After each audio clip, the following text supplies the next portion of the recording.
位观众朋友，大家晚上好，欢迎收看今天的 On the Hot Seat， 我是你的主持人陈丽珍。今天呢，来到我们现场的嘉宾是 他对再益依布拉欣。先来看一段他精彩的简历。再益依布拉欣，一个在吉兰丹乡区出生的普通小孩，靠着努力拼搏成为律师，曾经拥有全国最大的律师事务所。他也曾经获选为国会议员，担任过内阁部长。不过，他担任部长只有半年的时间，就因为不满紧急法令课题，愤而辞职，之后还被巫统开除党籍。他高调加入了公正党，不到2年就退党，后来创立惠民党，也以退党收场。2013年起淡出了政坛。今年的2月7号，再以重回政坛，加入火箭。当天敦马还告诫他，希望他可以在火箭待久一点。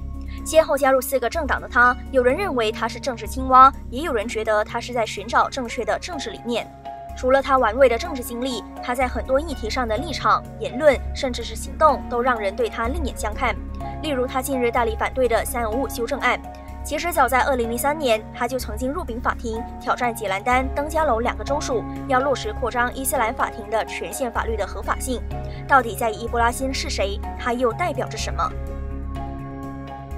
欢迎回到我们的现场。在我还没有开始今天的访谈之前呢，我要先提醒大家，今天还是欢迎大家一起跟我们参与讨论。只要你在讨论区上贴上你的提问呢，我们的制作人觉得问题适合的话，就会丢进来我们的这个 studio， 让我们的这个嘉宾来为您解答。So let's start. Welcome, Dato. Thank you for joining us tonight at Pocket Times. Well, I have to start this with a very brash question, perhaps. I think this is a lot of questions that many non-Malay have. Are the Malays actually concerned about corruption or the 1MDB scandal, the lack of check and balance within our system, and even the rising living costs that many of us are frustrated over? Of course. But the Malays are concerned just like everybody else. Yes. Sometimes it takes a while for them to get there because how long will it propaganda, take? Yes. Because of control, because we live in a society, in a country where it's all controlled by UMNO. So when you are imprisoned for so long, it takes a while to get out. But I think the time has come. It is interesting that you use the term in prison, because many times, whether in your writing or whether in your speeches, you have called for Malays to be more courageous, to have a free mindset, and to be the master of their own. What problem do you see within the Malay? Why did you not ask the Chinese actually to have a free mind of their own, to be the master of their own? I think the success of the Chinese people are quite clear. You know, they are successful in what they do. They are very focused, and they deal with issues, I think, very well. Although a minority, you know. The shameful thing is that the Malays who are in the majority, who are in control of government, control of everything, somehow are not able to free themselves. You know, because of this control. The control is not just political, it's religious as well. So actually we are not as privileged people. We are very disadvantaged people. And I see it. And that's why all these years I've been involved in politics. The most fascinating subject for me are the Malays, because I feel sorry for them in a way. I feel sorry because they have been left behind, not because of others, but because of themselves. This is a very interesting perception, because what we are seeing from the outside, we think that the Malay are at a more advantaged position compared to other minorities. UMNO Malays may be advantageous, also the senior UMNO Malays, but the general majority of the Malays are not at all advantageous. On paper, you can say, oh, Malays got 30% of this, 30% of that, but only a few Malays get that 30%.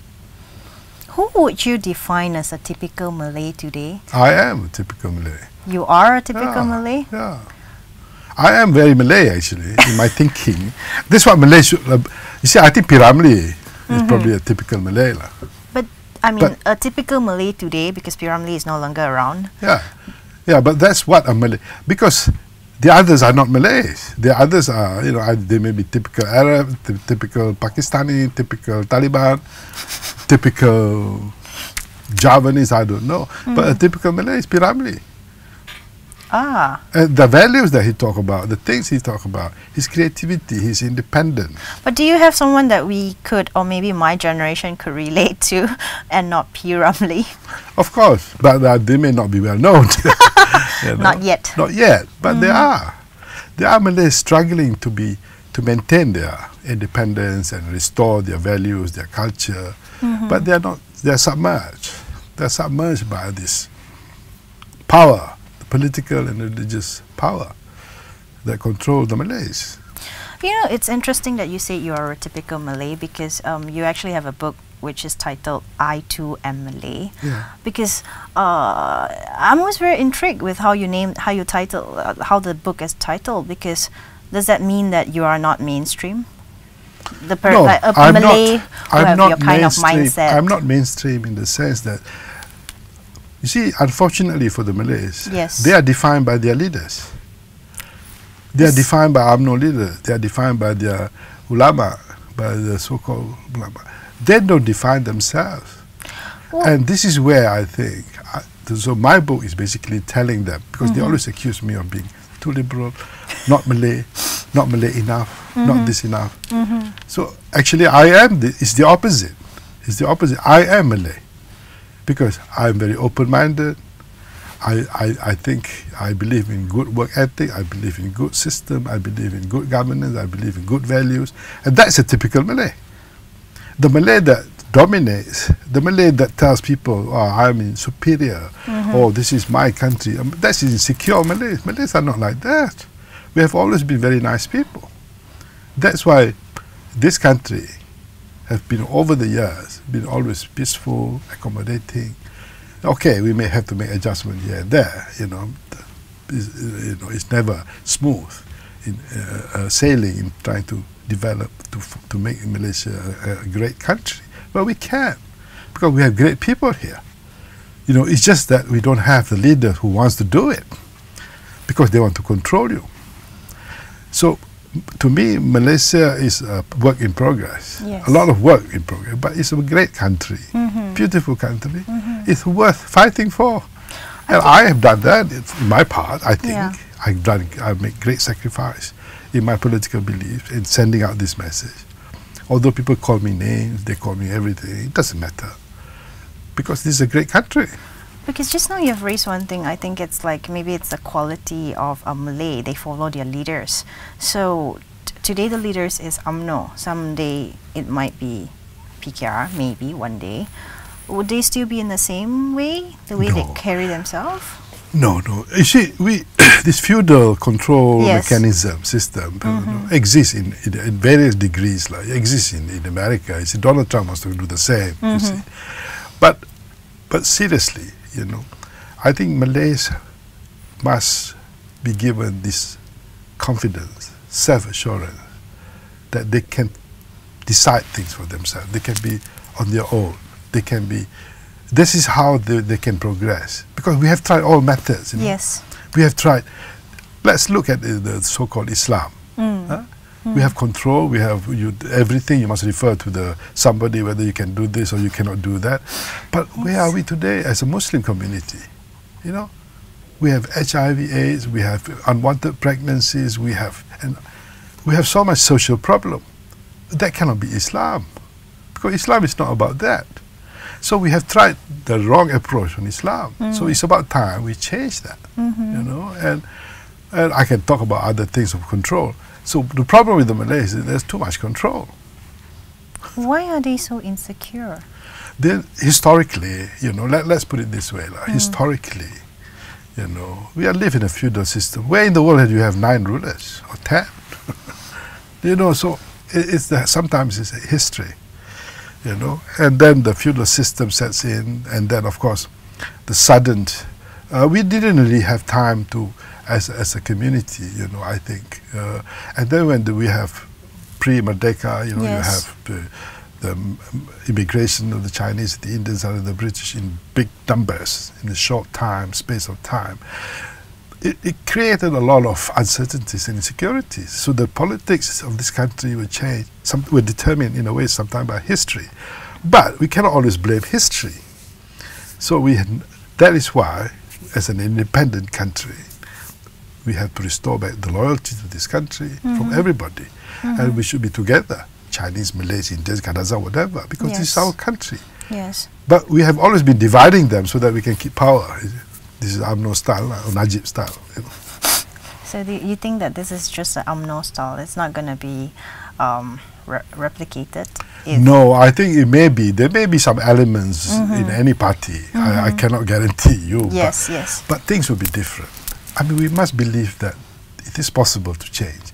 Change sometimes is incremental. Sometimes it takes step by step. But the opposition will definitely be a better government than the present one. Definitely. Well, back to the topic of insecurity of the Malays. You know, from a very less privileged boy from Kampong Chap in Bachak, Kelantan, many of our audience might not know where it is. You have come so far, actually, being a minister, a former minister, and you know you had your law firm. It's quite a successful practice. Actually, have you ever thought that you would come so far? I don't think I've gone so far. I should be prime minister. I have failed in my political career in a way. You have bigger ambitions, actually. No, I have ambition to see this country better. You know, I think we're going on the wrong direction. We are not even moving in the right direction. You know, we have all sorts of problems in the country, and we are not providing the solution in the country. So I believe that, like I said, I came from a very poor family. Yes. I came from a poor family. And the good thing about being poor is that you don't worry too much because there's nothing to lose. And I mean, people always try to smear me by saying, oh, this guy makes money from UMNO. I didn't make any money from UMNO. I mean, if I had, they would have divulged all the contracts I've got, all the concessions I've got. I don't even have anything. I've always maintained myself clean because I wanted a long, I knew it was going to be a long struggle. So that's the sacrifice I made. I've lost my firm because if I continue, I cannot be in opposition. I sacrificed my ministerial position. How much sacrifice do you think anybody has ever done for this country, in UMNO at least? None. So I feel that somebody has to do it, but my sacrifice is nothing compared to sacrifice of ordinary people, you know, who wants to change, who fights for change, who end up in jail. So you see, I think if you want this country better, you have to make some sacrifice. And to me, it's just, okay, I cannot wear designer shirt or label, or I don't have expensive watches, I don't go on holidays like before, but that's okay. Would you think like a Malay boy from Kampong Chap today can be where you are in 20, 40 years time? Any Malay can from anywhere. And there have been successful Malays. They may not be well known, but Malays are very capable people. Malays are very moderate people. Malays have very good value system in them. I believe, I'm very proud of being a Malay, you know, and I feel that we can live together with all the other races. But because they are always in control, under control, it takes a time for them to get out of it. And if I can do my bit to liberate them, I call it a liberation battle. Yeah, they can call me whatever they want, you know. And I think the Malays must learn to think for themselves and look at the issues, you know, and understand the issues, be part of the world. You can't be different from everybody else. Your values cannot be so different just because you call it Islamic or you call it, you can't, we are human. Since you agree that Malay can't be different from anyone else, right, do you think that we should continue to have affirmative action for No, affirmative action is, I think, is a separate issue. Is it a separate issue? It is. Affirmative action is helping a community that is, I don't think it should apply only to Malays, I think anybody. Orang Asli, I think, deserve affirmative action more than anybody else. Yes. We are not giving that. And there may be Indian communities displaced from their estates. I think they deserve extra help. Affirmative action means extra help. That's all. But it must be transparent. And it must be something we discuss. It cannot be, oh, don't talk about it, it's seditious. That is not affirmative action. That's bullying. Affirmative action, any responsible government must provide a safety net for the community. Okay, the Malays, if they deserve it, we give them. If they don't, we can give to others, or we can do together. But we must be based on facts. And merits? Huh? And merits? The merits, yes. It must be based on merit. In fact, it doesn't say that just because... You see, the problem with privileges is this. If you do not have a system or a process, this is what you get today. An officer of the minister wears a designer shirt and designer watches. That's what happens. Because he's Malay. So he uses his position, his rights, to get more. And we should stop this nonsense. The country cannot continue with abuse just because you belong to a particular race. We have to stop that. No, because like the non-Malay communities, when we look at the Malay, we always see how like UMNO raised the ideology of Malay supremacy, and if need be, they raise their curries. Is this what? No, this is the a general or like a general Malay subscribe to? No, this is UMNO Malay. No. Don't worry about it. You know, these people will be defeated in election. You don't worry. You are very hopeful about defeating them in election. I'm hopeful about the country, and therefore, I don't entertain negative ideas about elections. About, you know, to me, a struggle is never easy. I know. I'm not saying it's easy. It's tough, and you have to continue the struggle. The younger generation have to continue. Everybody has to do their bit. But we sure will win because we cannot sustain this model. We cannot. Since we are touching on election and politics, and what you are brought into limelight recently because you joining DAP. So how did the idea of joining DAP come about? No, actually, you know, a lot of times I really wanted to say no more election for me, you know, no more. Yeah, because in 2013 you quit. Yeah, 4 years ago I said I've got enough because it's very tough for me, you know, financially and everything else, you know.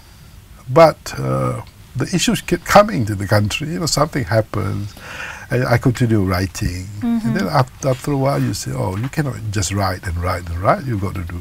Then I started going to ceramah again, you know, people invite me to talk. And then after one MDB came in and Tun Mahathir, who's 92 years old, decided to join back the fray. I said, wow, if he can do it, I think we should all do our bit, you know. So I think there is a bit of momentum now with him. So you're inspired by Tun Mahathir? I think it's not inspired. I mean, I've always wanted to do all these things. It's just that I think he makes me realize that it may be tiring. I may be a bit old with a swollen knee, but if he can do it, why not? Yeah. Okay. You have made it clear that one of your objectives of joining DAP is to eliminate the fears of Malay have for DAP. Why are the Malays afraid of DAP? I think because UMNO has been quite successful over the years in portraying our DAP as a chauvinist party, Chinese chauvinist party. So a lot of Malays see that. Okay. But this is just an example to me of domination of one's mind, you know. So the religious teacher will tell the Malays, you don't question this religious rule because then you'll be out of your, what they call it, you know, you may be stray away from the right path, you may be a deviant. And now they tell you that if you go and join DAP, you're also maybe, you know, in danger. So there are a lot of things they tell the Malays. DAP is dangerous, this dangerous, that dangerous. So I just thought that since DAP is a political party, it's just like any other political party, just because they have more Chinese. But the MC also have more Chinese. Do you think the fear is justified? The fear is not justified at all. Not now, I don't know before, because I don't know DAP long enough. Yes. But I think now it's just like any other Malaysian party. There has its strong points, it has its weak points, you know. And I think DAP has been consistent. What I like most about the party is that, you know, they are very outspoken about things, about corruption, about abuse of power, accountability. I think that's good. That's good.